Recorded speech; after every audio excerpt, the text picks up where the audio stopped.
Okay, so now bishop to c4 by Anderson. He goes for the Italian game and Dufresne mirrors with bishop to c5, which is known as chiuso piano. And in this position, usually white continues with c3 and then either d4 or b4, which is basically the classical variation. But Anderson plays something different. He goes for b4, straight away giving up the b pawn. Doesn't it look like a mistake? But in reality, this setup is known as the Evans Gambit, and the main purpose of this move is to slow down the development of black pieces. I mean, after bishop takes d4, which is the accepted variation, now comes c3, attacking the bishop again. And you can see here black is moving the bishop again and again, and after that, Anderson takes the center, or we can say strike the center with the move d4, e takes d4, and after that Anderson decides to castle. And now you can see queen to b3 is coming with the idea to target on f7. But guys, here Dufresne spots an amazing move. He goes for d3, and guys, this move looks like a bit strange at first. I mean, it seems like black has sacrificed the pawn on d3. Is this a mistake? Because on the very next move, white is going to play queen takes d3, and black loses the d pawn. So basically, what's the benefit of playing this move? And guys, what if I tell you that this is exactly what black wants? I mean, the move queen takes d3 deviates white's queen from its original target. Previously, as I told you, Anderson was preparing to bring the queen to b3 so that he can target on f7. But now, after queen takes d3, look at the position carefully. I mean, now this queen has no targets, and moreover, white still hasn't developed properly. And now black is going to take advantage of this by playing f6, opening the diagonal for this light square bishop. And if white goes for any move like knight to g5 so that he can create some pressure over the f7, just knight to h6 defending on f7, and on the very next move you can see black is going to castle. And now obviously the move knight to d2 is not possible, because then black is just going to capture the knight.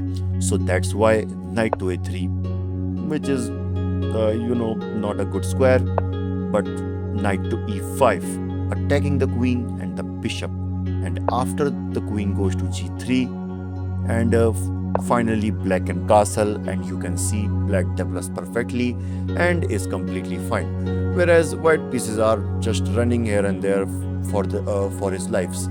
Okay, so in the actual game, after the move d3, so in this position Anderson doesn't go for the pawn. I mean, he calculated all of this variation and he goes for his plan, which is queen to b3, putting massive pressure on f7. So to defend this, Anderson plays queen to f6.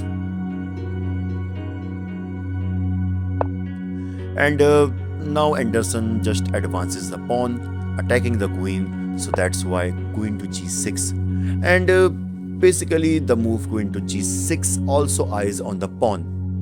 Rook to e1, Anderson also supports the e5 pawn, and here Dufresne develops his another knight on e7. And basically, he's also preparing to castle.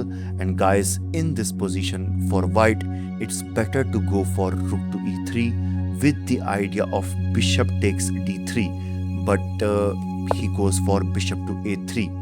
And guys, here Dufresne, goes for b5, which is a mistake. And basically, his idea is after queen takes b5, he can go for rook to b8. Basically, he wants to activate the queen, but this move is a mistake because of queen to a4. And in the next move, bishop takes e7 is coming, which is going to ruin the structure of black pieces. So bishop to b6. So basically here Dufresne is eyeing on the f2 square. Knight at b goes to d2. Here Anderssen calmly finishes his development, and for black it's better to just castle and then to strike with d5, but bishop to b7. He instead decides to fianchetto his bishop, which is a mistake because, as you can see, black cannot move the move the knight on c6 due to the threat of bishop takes e7. So basically, that's a waste of move, and Anderssen takes advantage of this with knight to e4. The knight, jumps into the center, creating massive threats, but here Dufresne makes another mistake, and basically he's trying to find a better square for the queen, but bishop takes d3, and as you can see, he sets up a deadly discover attack on the queen. So that's why Dufresne just slides the queen to h5, and guys, now in this position Anderssen sacrificed his knight with knight to f6 check. Guys, basically the computer says that this is actually a mistake, but why? Just wait, you will understand this in the next few moves. But for now, instead of sacrificing the piece, here the best move for white is to consider the move knight to g3, attacking the queen. The idea is after this queen goes back, knight to f5, attacking the queen again.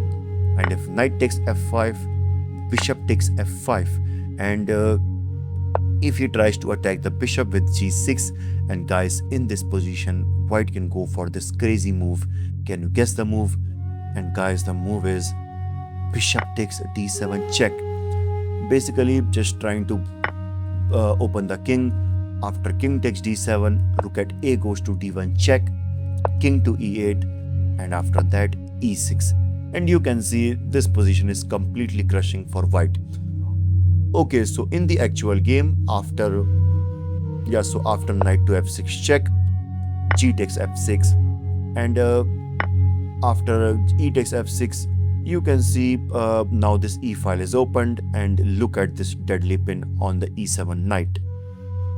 Rook to g8, a beautiful move, a good move by Dufresne, and basically he's now threatening the move queen takes f3, taking advantage of the pin. But Anderssen goes according to his plan, and basically guys, he is setting up a brutal trap which you are going to see later. Okay, so for now Dufresne captures on f3, threatening mate in 1, but it's too late because in this position Anderssen sacrificed his rook with rook takes e7 check, and here Dufresne recaptures with the knight. And guys, now I just want you all to pause the video and just try to find the legendary move played by Anderssen. In this position, Adolf Anderssen sacrificed his queen with queen takes d7 check. The idea is after king takes d7, bishop to f5, a double check by the bishop and the rook, king to e8, bishop to d7 check, king to f8, and yes, you are right, bishop takes e7, and that's a mate. What a beautiful game by Adolf Anderssen, one of the best players in the history of chess. Like this video and I will see you in the next one. This is your host Bison signing off. Bye bye.